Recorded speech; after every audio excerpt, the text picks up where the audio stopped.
பெருமதிப்பிற்குரிய தாய்மார்களே, வணக்கத்திற்குரிய விக்கிரவாண்டி வாக்காளர் பெருங்குடி மக்களே, உங்கள் அனைவருக்கும் வணக்கம். நடைபெற இருக்கிற விக்கிரவாண்டி சட்டமன்ற இடைத்தேர்தலில் திராவிட முன்னேற்ற கழகத்துடைய வேட்பாளராக நம்முடைய தமிழகத்துடைய முதல்வர், கழகத்துடைய தலைவர், எங்களுடைய இதய தெய்வம் ஆட்சியேற்ற நாள் முதல் இன்று வரை தினமும் பெண்களுக்காகவே புது புது திட்டங்களை அறிவித்துக் கொண்டிருக்கிற நம்முடைய தங்க தலைவர் தளபதியினுடைய ஆசியோடும், நம்முடைய இளைஞர்களை ஈட்டு முனையால தீட்டி வருகிற வருங்கால தமிழகம் அண்ணன் உதயநிதி ஸ்டாலின் அவர்கள் ஆதரவுடனும், விழுப்புரம் மாவட்டத்துடைய விடிவெள்ளி உயர்கல்வித்துறை அமைச்சர், கழக துணை பொதுச் செயலாளர் அண்ணன் கா பொன்முடி அவர்கள் ஆதரவுடனும் என்னை பெருவாரியான வாக்குகளை பெற்று சாதாரண வெற்றியாக இல்லாமல் சரித்திர வெற்றியாக மாற்ற வேண்டும் என்று காணை தெற்கு ஒன்றியத்தை பொறுப்பேற்று களப்பணி ஆற்றி வருகிற தமிழகத்துடைய பள்ளி கல்வித்துறை அமைச்சர், அனைவராலும் இளைய அன்பில் என்று அழைக்கப்படுகிற எங்கள் இளைஞர் அணியில் எங்களை எல்லாம் வளர்த்துவிட்ட அருமை அண்ணன் அன்பில் பொய்யாமொழி அவர்களுடைய புதல்வர், என்னுடைய அருமை சகோதரர் மகேஷ் பொய்யாமொழி அவர்கள் வந்திருக்கிறார்கள். அதே போல நம்முடைய மாவட்ட கழகத்துடைய செயலாளர், நம்முடைய அமைச்சருடைய மகன், மாவட்ட செயலாளராக பொறுப்பேற்ற நாள் முதல் இன்று வரை காலையில 7 மணிக்கு நாங்க 2 பேரும் ஜீப்ல ஏறி நின்னா ராத்திரி 10 மணிக்கு தான் இறங்குறோம். இந்த ஊர் எனக்கு பரிச்சயமான ஊர். இந்த ஊர்ல நான் சிறு வயசுல சைக்கிள்ல வந்திருக்கிறேன். பல பேருக்கு தெரியுமான்னு தெரியாது, இது எங்க பெரியத்த ஊரு. நான் இந்த வழியா தான் சைக்கிள்ல போய் பம்பாத்துல தள்ளிக்கிட்டு போய் எங்க சின்ன அத்தை சென்னகுணத்துல இருந்தது, அவங்க வீட்டுக்கு போவோம். நான் அந்த காலத்திலிருந்து இந்த ஊரை தெரியும். இந்த ஊர்ல கிளைக்கழகம் அனுப்புவதற்காக நம்ம அதை முன்னாடி கடைசியா நிற்கிறார் வாஜாரு, அவங்களுக்கெல்லாம் நாங்கள், அந்த குடும்பத்துக்கெல்லாம் நாங்கள் ரொம்ப வேண்டியவங்க. என்னை ஒரு செய்தியை சொல்லுகிறேன். என்னுடைய 30 ஆண்டு கால நண்பர், நான் அன்போடு அழைக்கிற மந்திரிகுமாரன் டாக்டர் பொன் கௌதம சிகாமணி அவர்களை 11 மணிக்கு தலைவர் மாவட்ட செயலாளராக அறிவித்து விட்டார். நான் அவரை வாழ்த்துவதற்காக சென்னை சென்று கொண்டிருக்கிறேன். கத்திப்பாரா பாலத்தை இறங்கி போன உடனே ஒரு பத்திரிகை ஆசிரியர் என்னை கூப்பிட்டு, நீங்க வேட்பாளர் பிரேக்கிங் எடுத்துட்டோன்னு சொல்றார். நான் நம்பவே இல்லை.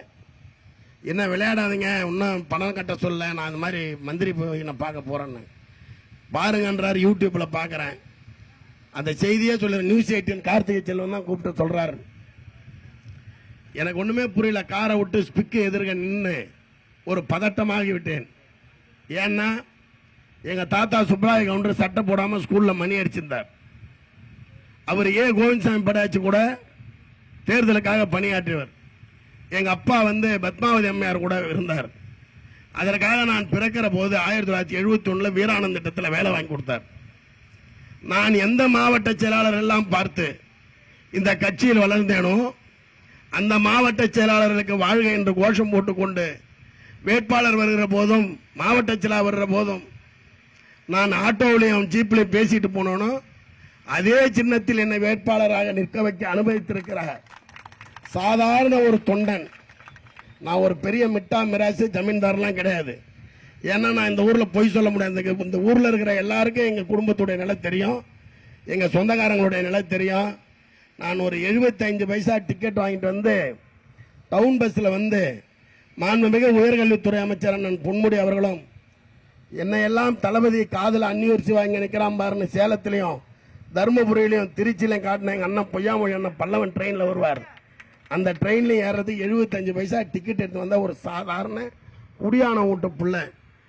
இன்னைக்கு நான் அந்த சின்னத்துல போட்டியிடுகிறேன். என்னை எதிர்த்து போட்டியிடுவர்கள் ஜாதி சொல்லுவாங்க, சொந்தம்னு சொல்லுவாங்க. ஆனா நான் தான் இந்த ஊருக்கு உண்மையான சொந்தக்காரன். இந்த ஊர்ல சைக்கிள்ல திமுக உறுப்பினர் பாரம் கொடுத்து கிளை செயலாளர் எலெக்ஷன் நடத்தினேன். நான் சின்ன வயசுல இருக்கிறப்ப சக்கர அண்ணன் செயலாளர், அதுக்கு பிறகு திருமால் அண்ணன் செயலாளர். இன்றைக்கு இந்த இயக்கத்திலே கட்சியை வளைத்துக் கொண்டிருக்கிற என்னுடைய அருமை நண்பர் கல்பட் ராஜா மிக சிறப்பாக செயல்பட்டு கொண்டு வருகிறார். அன்னைக்கெல்லாம் பஸ் கிடையாது. நான் சைக்கிள்ல மல்லிகைப்பட்டில உறுப்பினர் பாரம் கொடுத்துட்டு மாம்பழப்பட்டில் போய் முத்துராமலிங்க அண்ணன் ஒருத்தர் இருந்தார், அவர்கிட்ட வேப்பங்குச்சியில பல்லு விலகிட்டு இட்லி சாப்பிடுவேன். காலையில 5:30 மணிக்கு அன்னியூர்ல சைக்கிள் எடுத்துட்டு வருவேன். இப்படி எல்லாம் உழைத்த ஒரு தொண்டனை கண்டுபிடித்து, உங்க சொந்தக்காரன் வீட்டு புள்ள நான், என்னை கண்டுபிடித்து இன்றைக்கு ஒரு வேட்பாளராக, என்னை ஒரு சட்டமன்ற உறுப்பினராக அறிவித்ததோடு மட்டுமல்ல, தமிழ்நாட்டிலே இருக்கிற மாண்புமிகு அமைச்சர் பெருமக்கள், மாண்புமிகு சட்டமன்ற உறுப்பினர்கள், இன்றைக்கு மிகப்பெரிய பட்டிமன்ற பேச்சாளராக இருக்கக்கூடிய நம்ம பாலனூர் நிறுவன கழகத்துடைய தலைவர்கள், எம்எல்ஏக்கள், மாவட்ட செயலர் இவ்வளவு பேரையும் வேலை செய்ய வச்சு என்னை ஜெயிக்க வைக்கிறாரு. அந்த தலைவருடைய சின்னம் தாமா உதயசூரியன். நீங்க நினைச்சு பாருங்க, நான் கனவுல கூட நினைக்கல. அரை மணி நேரம் ஆச்சு நான் கார்ல உட்கார்றதுக்கு அந்த செய்தியை பார்த்த உடனே. எனவே உங்கள் பகுதியில் நான் கிராமத்தில் சேரு சகதியமான இருந்த தெருவில் இருந்து வளர்ந்தவன். உங்களுக்கு சிமெண்ட் கலம் வேணும்னாலும், லைட்டு வேணும்னாலும், இல்ல அடுத்து வேற எந்த கட்டிடங்கள், பள்ளிக்கூட கட்டிடங்கள் எது வேணும்னாலும், தானிய கலம் வேணும்னாலும், மினி பவர் டேங்க் வேணும்னாலும் எனக்கு தெரியும். என்னை தோளில் தட்டி இதுல ஏன் செய்யலன்னு கேட்கலாம். உங்கள் வீட்டு பிள்ளையாக இருப்பேன், உங்கள் தம்பியாக இருப்பேன். எங்களை போன்ற ஆட்களை இந்த சமுதாயத்தில் ஒரு குக்கிராமத்தில் பிறந்த என்ன இன்றைக்கு தமிழகத்துடைய முதலமைச்சர் தேடி கண்டுபிடிச்சு சீட்டு கொடுக்கிறாருன்னா அவருடைய திறமையை நீங்க பாத்துங்க. ஒவ்வொரு நம்முடைய ஊரக வளர்ச்சித்துறை அமைச்சர், நம்முடைய ஐயா திண்டுக்கல் தென்பாண்டி சிங்கம் என்று சொல்கிற நம்முடைய ஐயா ஐபி அவர்கள் ஆலாத்தூர் கூட்டத்தில் பேசினார். பெண்களுக்கு உரிமை தொகை 1000, அந்த பெண்களுக்கு பிறந்த பெண்ணுக்கு புதுமை பெண் 1000, அந்த பையன் பிறந்திருந்தா அவனுக்கு காலேஜ் படிக்க 1000, அந்த பெண்ணோட அம்மாவுக்கு ஓஏபி 1500, இப்படி ஒரு மாசத்துக்கு 4500 கொடுக்கிற நம்முடைய தமிழக முதல்வரின் சின்னம் தான் உதயசூரியன். உதயசூரியன் அந்த உதயசூரியன் சின்னத்திலே 1ஆம் நம்பர் பொத்தானை அழுத்தி நீங்கள் என்னை வெற்றி பெற வைக்க வேண்டும் என்று உங்கள் பாதங்களை பணிந்து கேட்டு விடைபெறுகிறேன். நன்றி, வணக்கம். நன்றியை கூறிக்கொள்கிறேன். நமது சின்னம், நமது சின்னம் வெற்றியின் சின்னம், வெற்றியின் சின்னம் தளபதி மு.க. ஸ்டாலினின் சின்னம், அண்ணன் உதயநிதி ஸ்டாலினின் சின்னம். நன்றி, வணக்கம். அடுத்ததாக அண்ணன் லியோனி அவர்கள் உங்களிடையே வாக்குகளை சேகரிப்பார்.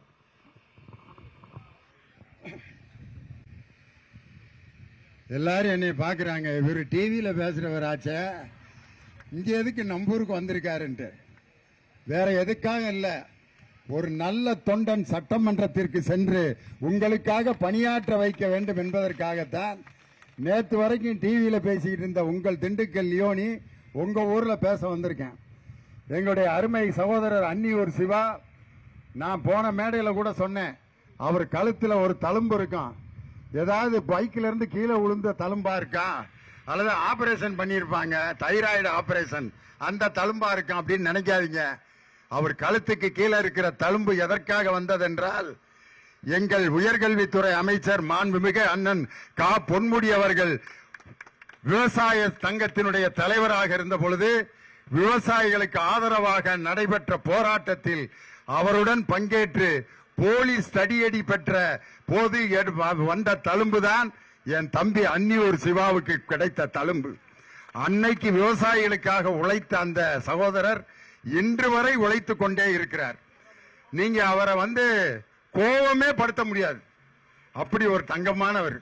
போன இதுல பாத்தீங்கன்னா ஒரே தொப்பியா 5 தடவை வச்சு போட்டோ எடுத்தாங்க. ஒரு தொப்பியா 5ஆவது தடவை வைக்கிறப்ப அவர் கோவப்படுவார் நினைச்சேன்.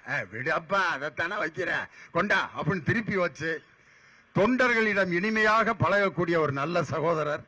இன்னைக்கு அத மிக ஒற்றுமையாக இந்த பிரச்சாரத்தை நடத்தி கொண்டிருக்கக்கூடிய மாவட்ட கழகத்தின் செயலாளர் எங்கள் அருமை சகோதரர் டாக்டர் பொன் கௌதம சிகாமணி. பாட்டா நம்ம தலைவரை பத்தியே பாடிடுறேன். ஸ்டாலின் எங்க ஸ்டாலின், நம் கழகம் காக்கும் ஸ்டாலின், கலைஞர் படைக்கு தளபதி, நல்ல இதயங்களுக்கு அதிபதி. ஸ்டாலின் நம்ம ஸ்டாலின், நம் கழகம் காக்கும் ஸ்டாலின், ஸ்டாலின் நம்ம ஸ்டாலின், நம் தமிழக முதல்வர் ஸ்டாலின். அவசரப்பட்டு கைதட்டிடாதீங்க, இன்னும் ஒரு பாட்டு இருக்கு. கருப்பு சிவப்பு படையின் வீரன், களத்தை வெல்லும் துணிச்சல்காரன், காலம் கொடுத்த கடமை வீரன், காலம் புகழும் கலைஞர் பேரன், திருக்குவளை வழியில் வந்த தமிழ் குருதி, நம் திராவிடர்க்கு தலைமை தாங்கும் உதயநிதி. இந்த நல்ல ஆட்சியில அன்னியூர் சிவா அவர்கள் உதயசூரியன் சின்னத்திலே வாக்கு கேட்டு உங்க முன்னாடி வந்திருக்காரு. ஜூலை 13ஆம் தேதி டிவியில ஒரு செய்தி வரும். அந்த செய்தி வாசிப்பாளர் எப்படி வாசிப்பார்னா, தேர்தல் சிறப்பு செய்திகள் வாசிப்பது செல்வராஜ். நடந்து முடிந்த விக்கிரவாண்டி சட்டமன்ற இடைத்தேர்தலில் திராவிட முன்னேற்ற கழகத்தின் சார்பாக போட்டியிட்ட அன்னியூர் சிவா தன்னை எதிர்த்து போட்டியிட்ட அனைத்து வேட்பாளர்களை விட 1,12,000 வாக்குகள் வித்தியாசத்தில் வெற்றி பெற்றார் அப்படிங்கிற செய்தி வரப்போகுது.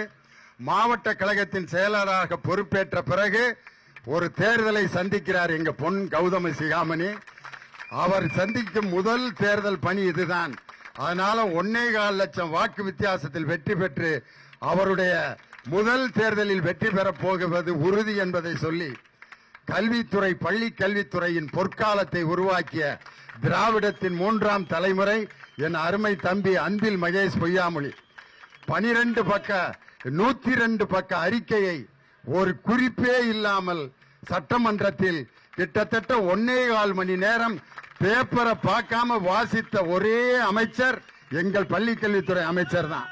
வாசிச்சது மட்டும் இல்ல, அவைகளை அனைத்தையும் நடைமுறைப்படுத்திய அமைச்சர் எங்களுடைய பள்ளிக்கல்வித்துறை அமைச்சர் மரியாதைக்குரிய விழுப்புரம் சட்டமன்ற உறுப்பினர் டாக்டர் லட்சுமணன் மற்றும் இந்த பிரச்சாரத்தை வெற்றிகரமாக நடத்தி கொண்டிருக்கக்கூடிய கோவை பகுதியினுடைய பொறுப்பாளர்கள் அனைவருக்கும் என்னுடைய வணக்கத்தை சொல்லி, தளபதி முருகேசன் அவர்களுக்கு என்னுடைய வணக்கத்தை சொல்லி, என் சகோதரிகளுக்கு ஒரே ஒரு வித்தியாசம் மட்டும் சொல்றேன். ஒரே ஒரு விஷயம், ஒரு காலத்துல பெண்கள்லாம் பஸ்ல ஆணும் கணவன் மனைவி 2 பேரும் பஸ்ல போயிட்டு இருக்காங்க. புருஷன் முண்டாயிட்டு 2 பேரும் கல்யாணத்துக்கு போறாங்க. கண்டக்டர் வந்து டிக்கெட் டிக்கெட் டிக்கெட் டிக்கெட் கேட்டுட்டு அவர்கிட்ட டிக்கெட் வாங்கிட்டு காசு கேட்கிறாரு, காசு உடைய அப்படின்னு. அந்த அம்மாட்ட டிக்கெட்டை கொடுத்துட்டு ஃப்ரீ, உங்களுக்கு காசு இல்ல அப்படின்னா அந்த அம்மா வீட்டுக்காரர் ஒரு லுக்கு விட்டுச்சு. அதே எப்படி போறோம் பாரு அப்படின்னு. இன்னொரு அம்மா பின்னால, அம்மா நீ எங்க போன அப்படின்னு கேட்டதுக்கு, நாங்க எங்க வேணாலும் போவோம், நான் எங்க இறங்கணுமோ அங்க இறக்கி விடு. ஆனா ஒரு ஸ்டாப்ல ஒரு பஸ்ல டிக்கெட் எடுக்கிறதுக்கு 60 காசுங்கிறதுக்கு 50 காசு தாங்க இருக்கு, இன்னும் 10 காசு இல்லைங்க அப்படின்னு முந்தின ஸ்டாப்ல இறக்கி விட்ட காலமெல்லாம் போய் இன்னைக்கு எங்கு வேணாலும் பெண்கள் இலவசமாக பயணம் செய்து அவர்கள் ஓரிடத்திலிருந்து இன்னொரு இடத்திற்கு செல்கின்ற அந்த புரட்சியை செய்தவர் நம் தமிழக முதல்வர் தளபதி ஸ்டாலின். அவருடைய திட்டங்களை எல்லாம் செயல்படுத்துவதற்கு என் தம்பி அன்னியூர் சிவா உங்களுக்காக ஒரு வேலை செய்யக்கூடிய ஒரு அற்புதமான தொண்டர். சில பேர் இப்படி எம்எல்ஏ சீட்டு கிடைச்சோன்னே நடையே மாறிடும் சில பேருக்கு. சொல்லுப்பா, தள்ளி நில்ற, யார் நீ அப்படிம்பாங்க. ஆனா இவரு ஜனங்களோட ஜனங்கள் எக்கா எத்த பெரியப்பா சித்தப்பா இது எங்க அத்தை ஊருங்கிறாரு பாருங்க. சில பேர் ஒரு லெவலுக்கு வந்த பிற்பாடு அங்கேயோ கேள்விப்பட்டிருக்கேன் அப்படின்னு பந்தா பண்ணுவாங்க. இது எங்க அத்தை ஊரு, நீங்கெல்லாம் என் சொந்தக்காரங்க அப்படின்னு சொல்லக்கூடிய உங்கள் சொந்தக்காரர்களில் ஒருவர் என் தம்பி அன்னியூர் சிவா. 51 வயசு தான் ஆகுது, ஆனா 53, ஆனா பார்க்க காலேஜில் படிக்கிற பையன் மாதிரி இருக்காரு. அந்த அளவுக்கு உழைப்பதற்கு தெம்புள்ள ஒரு அற்புதமான ஒரு வேட்பாளரை உங்கள் கையில ஒப்படைச்சிருக்கான். அவரை 1,12,000 வாக்குகள் வித்தியாசத்தில் வெற்றி பெற செய்வது உங்கள் கடமை என்று சொல்லி, நமது சின்னம் வெற்றியின் சின்னம், தளபதி ஸ்டாலின் அவர்களின் சின்னம், 40க்கு 40ஐயும் வென்ற சின்னம், இந்தியா கூட்டணியை உருவாக்கிய சின்னம், வெற்றியின் சின்னம், உதயசூரியன் நமது சின்னம். விக்கிரவாண்டி தேர்தல் களம் பிரச்சாரம் சூடுபிடிக்க தொடங்கி இருக்கக்கூடிய நிலையில திமுக வேட்பாளர் அன்னியூர் சிவாவை ஆதரித்து காணை ஒன்றியத்தில் கோழிப்பட்டு என்ற கிராமத்தில் திண்டுக்கல் லியோனி பிரச்சாரத்தில் மேற்கொண்டிருக்க அவரிடம் பேசலாம். சார், இப்ப பிரச்சார களம் எப்படி இருக்கு, உங்களுடைய வெற்றி வாய்ப்பு எப்படி இருக்கு சார்? அதான் நான் மேடையில் சொன்னது மாதிரி அன்னியூர் சிவா 1,12,000 வாக்குகள் வித்தியாசத்தில் வெற்றி பெற போகிறார்.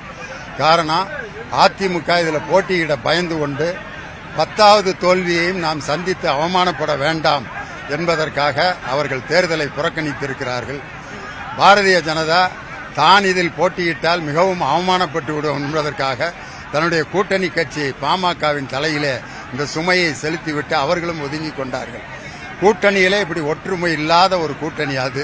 ஆனால் பாராளுமன்ற தேர்தலில் எப்படி கூட்டணி ஒற்றுமையாக இருந்ததோ அதே ஒற்றுமையான கூட்டணி இந்த விக்கிரவாண்டி தேர்தலிலும் பணியாற்றி கொண்டிருக்கிறது. மக்கள் மிக எழுச்சியாக இந்த பிரச்சாரத்திலே பங்கேற்கிறார்கள். குறிப்பாக பெண்கள் இந்த பிரச்சாரத்திலே தளபதி மு.க. ஸ்டாலின் அவர்களுடைய திட்டத்திற்கு மிகப்பெரிய ஆதரவு அதுல மிகப்பெரிய ஆதரவு எது என்று சொன்னால் இந்த மாதம் 1000 ரூபாய் பெண்களுக்கு அந்த அரசு பள்ளியில் படிக்கும் மாணவிகளுக்கு கல்லூரிகள் கொடுக்கக்கூடிய திட்டமும் இலவச பஸ் பயணமும் மகளிர் உரிமை தொகையும் அந்த திட்டத்தை மாணவர்களுக்கும் இன்னைக்கு அவர் விரிவுபடுத்தி தவப்புதல்வன் ஒரு திட்டத்தை கொடுத்திருக்காரு. அதே மாதிரி காலை சிற்றுண்டிய அரசு உதவி பெறும் தனியார் பள்ளிகளுக்கு வர்ற ஜூலை 15ஆம் தேதி கொடுக்க போறார். இப்படி திட்டங்கள் தான் திராவிட முன்னேற்ற கழகத்திற்கு மாபெரும் வெற்றியை இந்த விக்கிரவாண்டி தேர்தலில் கொடுக்க போகுது. இதனுடைய பிரச்சாரம் மிக சிறப்பாக நடைபெற்றுக் கொண்டிருக்கிறது. மக்கள் பெரிய ஆதரவு கொடுத்திருக்கிறார். அதிமுக தேர்தலை புறக்கணிச்சிருக்கக்கூடிய நிலையில பாமக நாம் தேர்தல் கட்சியில வந்து எங்களுக்கு தான் அதிமுகவோட ஓட்டுன்னு சொல்றாங்களே, அவங்களுடைய வாக்காளருடைய மனநிலை எப்படி இருக்குது? இது அவங்களா ஏற்படுத்திக்கிட்ட ஒரு கற்பனை. ஒரு புறக்கணிச்ச ஒரு கட்சியினுடைய ஓட்டை எங்களுக்கு போடுங்கன்னு கேட்கறது மாதிரி ஒரு அரசியல் அநாகரிகம் வேற எதுவும் இல்லை. அதனால அவங்களுடைய பலத்தில் அவங்க நின்று ஜெயிக்கணுமே வெளிய ஒரு புறக்கணித்த கட்சியினுடைய ஓட்டை கேட்பது என்பது அது அரசியலுக்கு சரியான விஷயமாக இருக்காது. எங்கள் திராவிட முன்னேற்ற கழகத்திற்கு கிடைக்கின்ற ஓட்டு மட்டும் கிடைத்தாலே 1,12,000 வாக்குகள் வித்தியாசத்தில் அன்னியூர் சிவா வெற்றி பெறும்.